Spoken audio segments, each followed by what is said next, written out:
दोस्तों, आज की कहानी है माँ मेरा पति मुझे मारता है। चलो दोस्तों, कहानी को शुरू करते हैं। आज फिर नेहा अपनी माँ के घर आ गई। जी हाँ, फिर पहले भी आई थी अपने पति परमेश्वर का घर छोड़कर। आज फिर माँ उसको वही सीख दे रही थी जो आज से करीब 8 महीने पहले दे रही थी। देख निया, तेरी शादी हो गई है।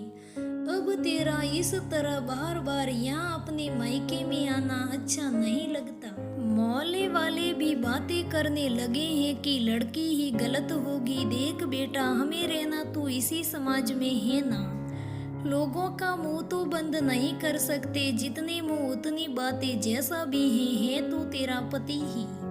अपना मत सोच, पर इस नन्ही सी जान का तो सोच कुछ। इसने तो अभी कुछ देखा ही नहीं है और तू इसके सर से बाप का साया हटाना चाहती है। नेहा की माँ ने नेहा की 2.5 साल की बेटी की तरफ देख कर बोला। नेहा बोली, पर माँ, उस आदमी ने मेरी जिंदगी नरक बना रखी है। तुम अपनी बेटी को कैसे बोल सकती हो उस इंसान के साथ रहने को जो मुझे उसका घर संभालने वाली और रात को उसकी जरूरत पूरी करने वाली मशीन समझता है। उसके अलावा उसने इंसान की तरह कभी कोई बर्ताव ही नहीं रखा मेरे से। जब से बेटी हुई है तो ऐसा लगता है अब तो वो मारपीट करने के बहाने ही ढूंढते हैं। कभी खाना थोड़ा ठंडा है, यहाँ कभी सब्जी में तेल नमक मसाला कम या ज्यादा हो जाए, कभी मेरी बेटी रो जाए तो उसको गुस्सा आ जाता है कि सूप क्यों नहीं रख सकती इसको। अब तो कोई बहाना भी ना हो तो भी मुझे पता नहीं किस बात पर गुस्सा आ जाए उसको और उसका हाथ उठ जाए। माँ, कम से कम तुम तो समझो मुझे। मैं कहाँ जाऊँ। नितिन के घर वाले भी साथ देते हैं अपने ही बेटे का कि जो भी वो करता है हमें कोई मतलब नहीं है। उसकी बात मानकर रह सकती हो तो रह लो, वरना अपनी बेटी को लेकर जहाँ जाना चाहती है वहाँ जा सकती हो। पीसा छूटे, वैसे भी दहेज नहीं दिया है। क्यों हमारा बेटा तेरा गुलाम बनकर रहे। जो घर में कमा कर लाएगा वो अपनी मर्जी से ही रखेगा। सब औरतें ऐसे ही रहती हैं जैसा उसका पति चाहे। तेरे बाप ने मेल तो दिया नहीं, हमें रहने वालों को ऐसे ऐसे ताने मारते हैं। और माँ, बेटी को मैं अकेली ही तो लाई नहीं इस दुनिया में। क्या माँ, मैं उस घर में बहू या पत्नी की तरह रहने का, समान से रहने का हक भी नहीं रख सकती। नेहा की माँ बोली, देख बेटा, जो हुआ और उसको भूल जा। कल परसों में वापस चली जा, वरना लड़का जात है वो तो उसको कोई कुछ नहीं कहेगा।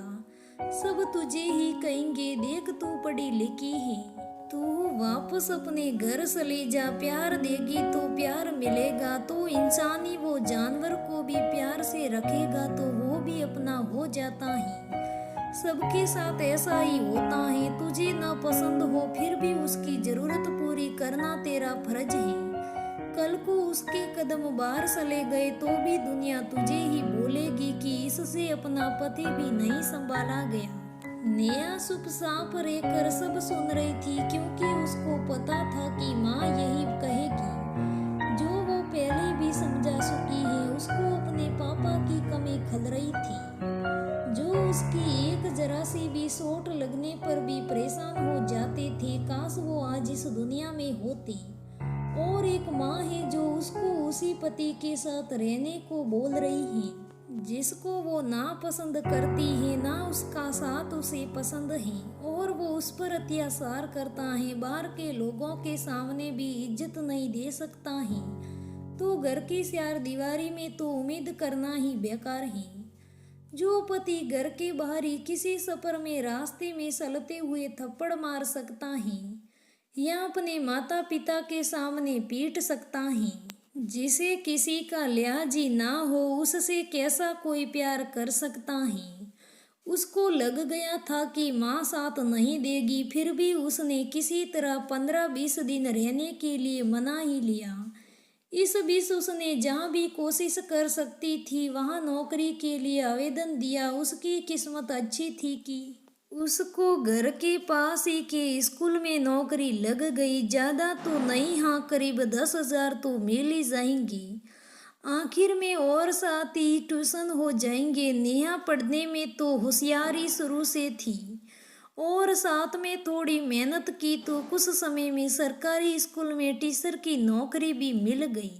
अब नेहा की माँ को भी कोई परेशानी नहीं थी क्योंकि जॉब जो मिल गई थी नेहा को। अब ना ये याद आ रहा था कि समाज क्या बोलेगा।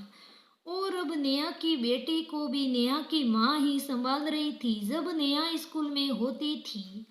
इसी बीच नेहा के पति को जब पता चला तो उसको बहुत मनाया साथ चलने को।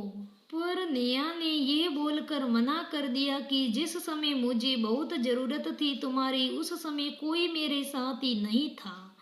कोई मुझे पानी तक नहीं पूछता था। अगर बीमार भी हो गई कभी, आज अचानक नौकरी लग गई तो मेरी इज्जत भी हो गई। चले जाओ नितिन, आज मुझे तुम्हारी जरूरत नहीं है।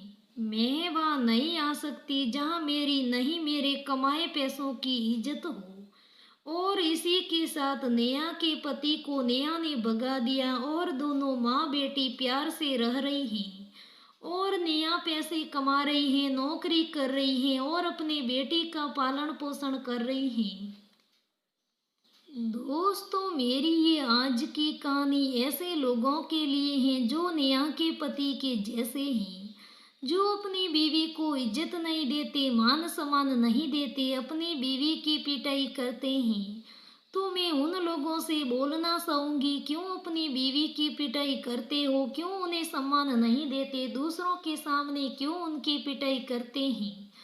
और हो सके अगर कोई भी बात हो तो अकेले में बोलनी चाहिए, दूसरों के सामने पिटाई नहीं करनी चाहिए। मैं ये सीख देती हूँ कि लड़ाई झगड़े तो नहीं करने चाहिए, फिर भी कोई बात हो जाए तो अकेले में सॉल्व कर देनी चाहिए। घर वालों के सामने या किसी भी बाहर वालों के सामने अपनी पत्नी को बेइज्जत नहीं करना चाहिए। दोस्तों, ये कैसे लालची रिश्ते हैं जो एक पति ने साथ नहीं दिया पर एक माँ ने भी नहीं दिया और सास ससुर ने भी नहीं दिया। इसीलिए ये कोई रिश्ते नहीं है, ये सिर्फ लालची रिश्ते हैं। मोह माँ के रिश्ते अब नहीं रहे। पति तो छोड़ सकता है पर माँ ने भी समाज के डर से अपनी बेटी को वापस वहीं चलने को बोला।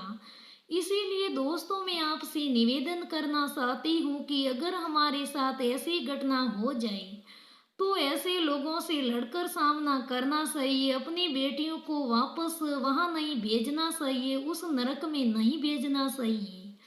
दोस्तों, आपके साथ अगर ऐसी कोई घटना हो जाए तो उसे सॉल्व करना चाहिए। अपनी बेटी को ऐसे अकेले नहीं छोड़ना चाहिए। दोस्तों, आज की कहानी बस इसी तक। दोस्तों, ये कहानी कैसी लगी मुझे कमेंट करके ज़रूर बताना। दोस्तों, अगर कहानी अच्छी लगी तो लाइक करना, शेयर करना, मेरे चैनल को सब्सक्राइब करना। धन्यवाद दोस्तों, फिर मिलेंगे।